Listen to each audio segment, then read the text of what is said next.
What is good, everyone? OJ over here from Player Essence, and welcome to another PE News. Today we have some awesome information because Level-5 has pretty much pledged all future support to the Nintendo Switch. We also have some information on PAX East for Nintendo. They have a pretty killer lineup for the show. And also Xenoblade Chronicles 2, the GOAT, that has a brand new update as well. So let's go ahead and get right into this. And we are starting off with Level-5. This is big news coming out of Japan. So Level-5 basically says this, and this is straight from the top, the CEO of the company.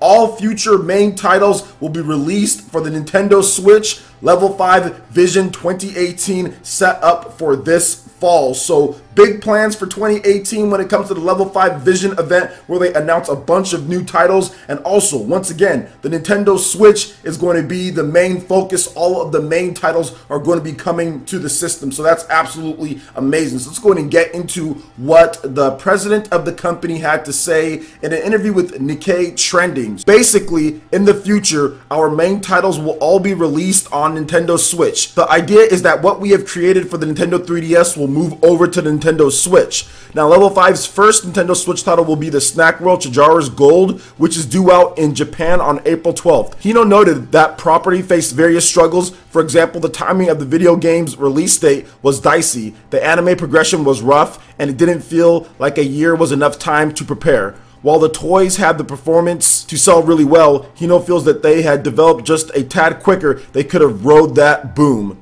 The Nintendo Switch version is due out in April, so that's quite good. So I would like to make another effort, Hino said. So potentially even having like a sequel to the game, but this time making sure that they set it up correctly with the toys and the anime and all that. Now, when asked about the 20th anniversary of Level-5 and the company's developments for 2018, Hino did say this. First, I would want to properly announce a completely new title for the 20th anniversary. At the moment, we may be exhausted because the release rush from the last year's pushbacks, but since it's the accumulation showing how hard we've truly worked these past 20 years, I definitely want to do it.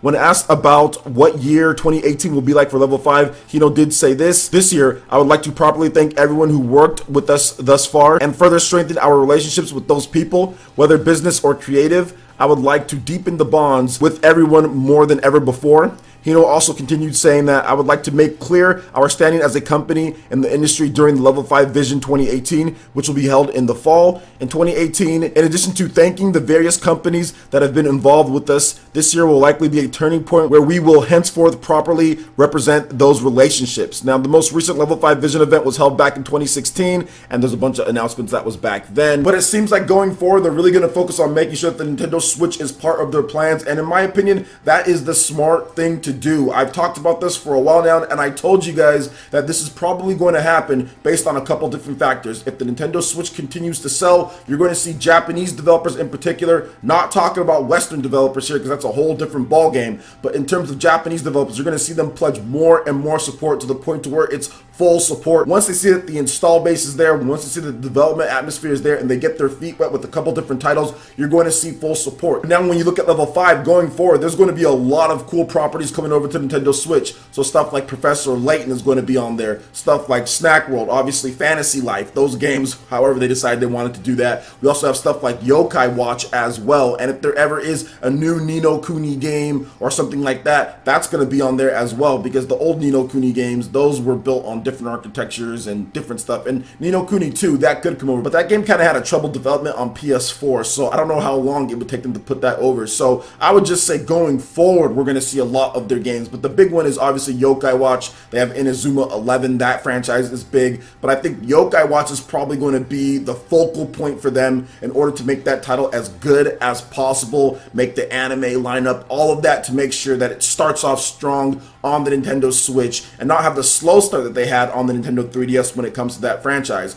But look forward to more Japanese developers doing this. Now, there are some that are more ingrained in Western tech when it comes to like PS4, Xbox One, Xbox One X and all that. So I want to expect to see everything from all Japanese developers. You're going to start seeing a lot more titles being announced in 2018 and 2019 going forward because of the Nintendo Switch's great sales and now that they're getting the hang of the development atmosphere. So still got some ways to go, but at the same time, this is definitely positive news for Nintendo Switch fans all around. So what do you guys think about Level-5 saying that all of their games going forward in terms of their main titles will be on the Nintendo Switch? And what games do you want to see from Level-5 on the Switch the most? Let me know your thoughts in the comment section below. Alright, and moving into the next story here, Nintendo has announced their PAX East 2018 lineup, and there is a ton of great games. So we're going to go ahead and jump into the titles here, because I'm pretty sure a lot of you guys that are going to the show or looking for coverage for the show are going to get some nice footage. So Donkey Kong Country Tropical Freeze from Nintendo will be there. Hyrule Wars Definitive Edition, Sushi Striker, The Way of the Sushido as well. And there will be a public playable debut of that game. Dark Souls Remastered from Bandai Namco, that will also be the public playable debut for that game. Wolfenstein 2, the new Colossus from Bethesda, that will also have a public playable debut there as well. So that one's probably going to be the most interesting to see the footage coming out from PAX East.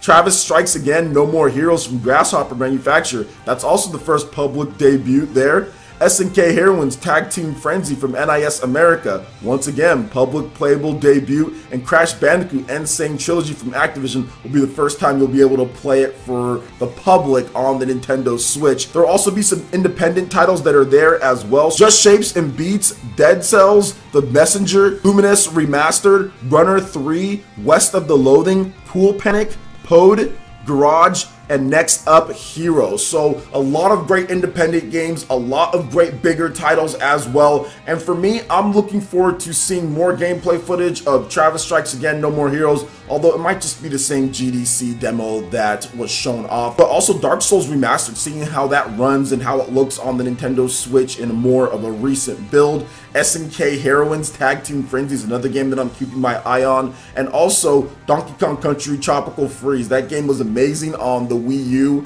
and I just talked about it in a recent video, and I was just going through my old review that I did on the game, and I just realized how varied and fun that game is. And I said that I'm probably not going to pick it up even if I don't get a review code, but after looking over that footage of my review, I'm like, you know what, actually I do want to pick it up. So I'm probably going to be buying Donkey Kong Country Tropical Freeze if I don't get a review code for it. Another thing is Hyrule Wars Definitive Edition. I think that game is going to be fantastic. They have a lot of content, and really having that content from the 3DS and the battle system and how you can pick multiple different characters and then you can switch on the fly. That's a game changer for me, so I'll definitely be picking up that one. So overall, PAX East is looking stacked for Nintendo. A lot of great titles. Looking forward to some of the independent titles as well, such as The Messenger. I think that game looks really cool, and some of the other ones here. And just as a reminder, guys, PAX East does run from April 5th to April 8th. So if any of you guys are going to go to the big show, please let me know what you guys are looking forward to playing the most, and of course your thoughts on it. Alright, and moving into the final story here, we have a Xenoblade Chronicles 2 update. We're up to version 1.3.1. It is out now, and this one has kind of foreshadowed some big stuff coming to the game. The support for this title has been absolutely phenomenal. And in terms of the time that I'm recording this video, we don't have any official patch notes, but I did round up some stuff from Monolith News via Twitter, so shout outs to them. Make sure you guys all go follow them. So apparently the disappearing common blades issue has been fixed.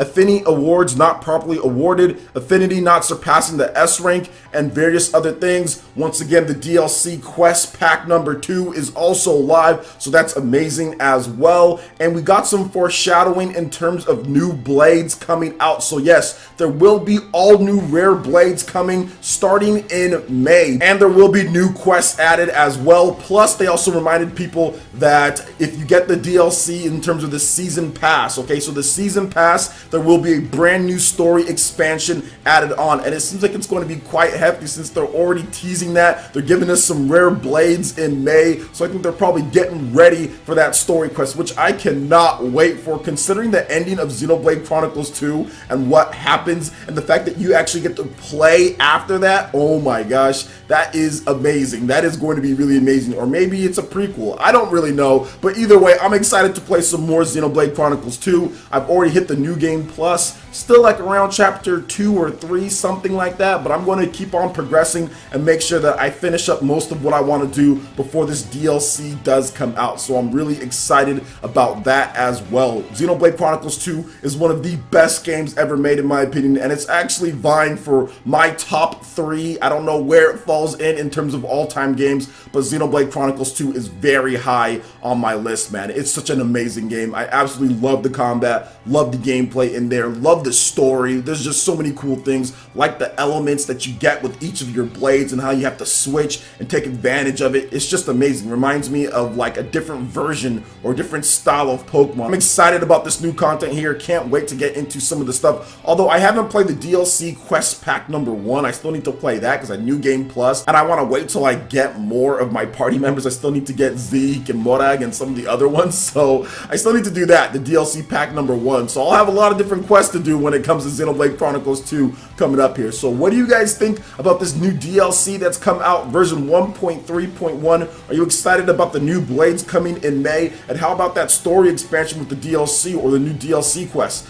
Let me know your thoughts in the comment section below. Alright guys, that wraps it up for this video here. Check out the links in the description below. Twitter, Facebook, we got some cool social media for you guys. If you give us a like and a follow, it really helps to spread the content of Player Essence across the internet. Also, make sure you check out our Patreon, Twitch, and YouTube Live gaming page. You consider supporting Player Essence. When you do so, it gets you access to all sorts of cool benefits, perks, rewards, and emotes via YouTube sponsorship. So check out the link in the description below and consider supporting Player Essence right here on YouTube. Hit that like button if you did like this video. Lets me know you guys want more content like this going forward in the future. And subscribe to Player Essence for the latest RPG, Japanese, and Nintendo gaming news. Thank you so much for watching, and we'll catch you in the for the next video.